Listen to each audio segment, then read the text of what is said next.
My name is Kyla Wood. I'm Chief Science Officer at Applied Polymer Systems. My background and expertise is in the use of chemical flocculants to help manage turbidity in stormwater to improve water quality and water clarity. So today what we're going to be talking about specifically is the use of flocculants for the removal of some of the more challenging contaminants that we face in stormwater, which would be things like small clays and silts, as well as metals. You might be thinking why we need a chemical flocculant in stormwater. The issue is that when we have very small particles like colloidal clays, metals and things like that, we're not able to physically filter or settle those using our traditional BMPs. What coagulation and flocculation is it's taking a small particle and turning it into a larger particle so we can remove it from the water column. And so what we do is we implement a chemical treatment like a flocculant so we can enhance those BMPs. There are different classes of chemicals, and the one that we're going to be focusing on is called polyacrylamide, and that is a polymer flocculant. The reason we're going to be focusing on polyacrylamide specifically is because it has some benefits that make it suitable to treat stormwater in the open environment and on construction sites. So the first thing is that it's a really safe and low toxicity chemical. Polyacrylamide, specifically anionic polyacrylamide, is very low toxicity and it's safe for sensitive aquatic organisms like fish and invertebrates. The second reason we're going to be focusing on anionic polyacrylamide is because it's very effective. So what we're going to be doing right now is going over a performance test, or what might be referred to as a tailgate test or a jar test. And the reason that we're doing this is there's a lot of different formulations of anionic PAM, whether it be the granular or the log form, and we have to make sure that the one that we're going to use is going to work on the soil or water from our site. So what we have is we're going to start with a sample of the turbid water or the soil that we're treating from our site. Our other thing that we're going to need is we'll need some clear plastic cups, and then we'll also need the flocculant samples. APS specifically has a sample kit that we can send out that you can use on your site. This is a relatively simple test. We also do the sample analysis for free in our lab.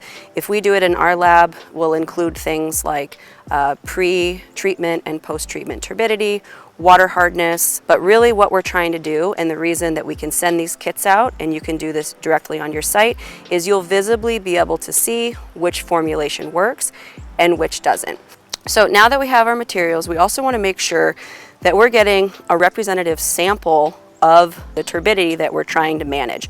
So if we need to treat water, ideally we would have a sample of the water and it will have turbidity in it. Sometimes we'll go out to a pond or lake, we'll take a sample off the top, maybe some of that's settled and our turbidity is already kind of low. So we want to make sure we're getting a sample of the water from the site and it actually has the turbidity in it that is representative of what we're normally trying to treat. Now sometimes, depending on what area of the country that we're in, we might not have water to use if it hasn't rained in a while. So we can still do a performance test or sample analysis to get ready for the rain. So what we can do is we can take a sample of the soil or sediment that we know that when we do get rain is going to cause that turbidity. So if we end up taking a soil sample because we don't have water available, we can take just a teaspoon of that into a jar, mix it with distilled water, and then we can put it into our sample cups, and now we have our sample that we can test. So the first thing that we're going to test, now we have our sample kit, we have our range of different formulations of floc logs and a couple different formulations of our granular polymer, and we're going to go ahead and we'll work our way down the line to see which ones are going to react. For what we do, we have a couple that we know regularly work, but you can test all of them if you'd like to, or you can stop when you find one that works. So we'll go ahead and start with this one, this 707A floc log. You can see what I'm going to do is I'm going to take a very small piece of this, about the size of a pencil eraser. You can imagine the faster something reacts, the less time and less space we need out on our treatment area. So imagine a channel leading into a sediment basin. If it takes 10 seconds for my flocculant to work, that's a short distance of the channel. If it takes minutes, then that's a much longer length of channel. So the faster the reaction time, the better the choice of flocculant. So that's why we're going to look at reaction time and count how long it takes. So we'll do that 707A flocculant, and we're going to count. I would usually stop every 10 to 20 seconds, about 15-second increments, and check and see if you're seeing any reaction. If you're seeing reaction, again, what's happening, the polymer is dissolving in the cup as I mix, it's dissolving in the water, it's dispersing, binding those sediments together, and if it works, it's going to settle those out, and you'll be able to see that happening relatively quickly. So this was probably 15-20 seconds, and we're not seeing much happen there. We aim to have this reaction done in less than 60 seconds, ideally about 30 or less, because that's going to make the most sense space-wise when we're doing these treatments on a site. We don't have unlimited space. A lot of times we're using a flocculant because we have space constraints and we can't let clay settle in a basin for a month. The faster it reacts, the better, because we can make this work in a smaller space. So that's probably 30-40 seconds. We're not seeing any reaction. So when I'm doing the sample test, I'm going to set that one aside, and I will go ahead and try a different formulation, because that's already going a little bit longer than what I would like. So now what I'll go ahead and do is I'm going to try a different flocculant. This is our 703D number 3 flocculant. This is one of the ones that works probably the most frequently, this one along with the 706B. Again, I'm going to take a small piece, put it in there, and we're going to do the same process, stopping every 15 seconds or so to see if we start seeing reaction. It's again kind of a two-step process with flocculation. It's dissolving. Now we have that long polymer chain in there binding up all those suspended sediment particles or soil particles, and kind of like a snowball effect. And you can start to see that flock form very quickly, and you can see those big fluffy particulates.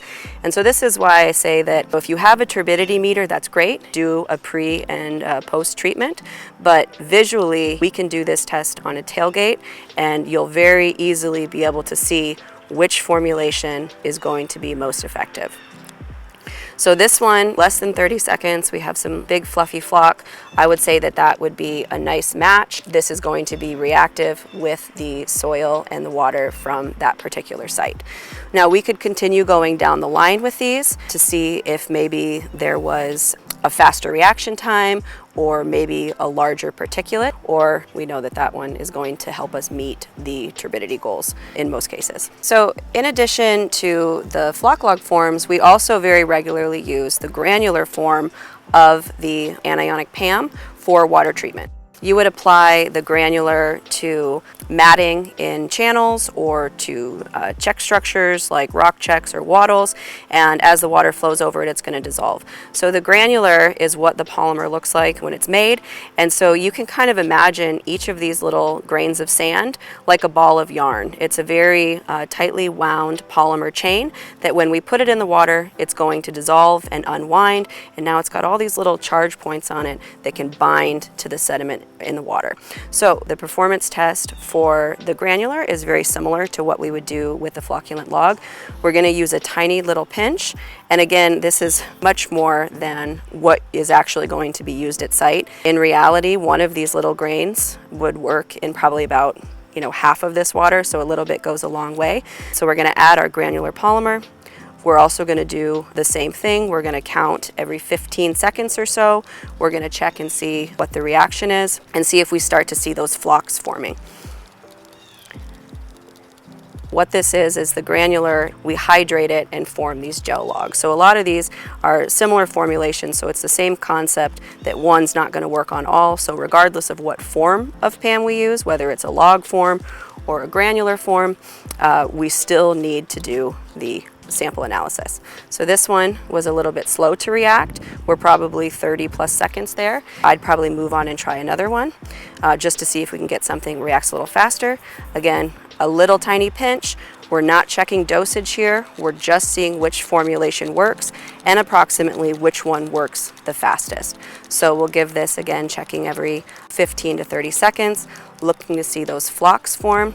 And again, our goal, we take those little particles, turn them into big particles, and now they're going to settle in our basin or collect on our rock checks rather than sitting in the water column. And so there you can see a lot faster, big fluffy flocks forming that can rapidly settle out of the water column. So now we've decreased our turbidity, improved our clarity and our quality. And that's the purpose of a performance test. It's a relatively simple test. It's federally required and also required by most states as well, because we want to make sure that what we're putting on our site is going to react and work for our site's unique soil and water. It's relatively easy to do.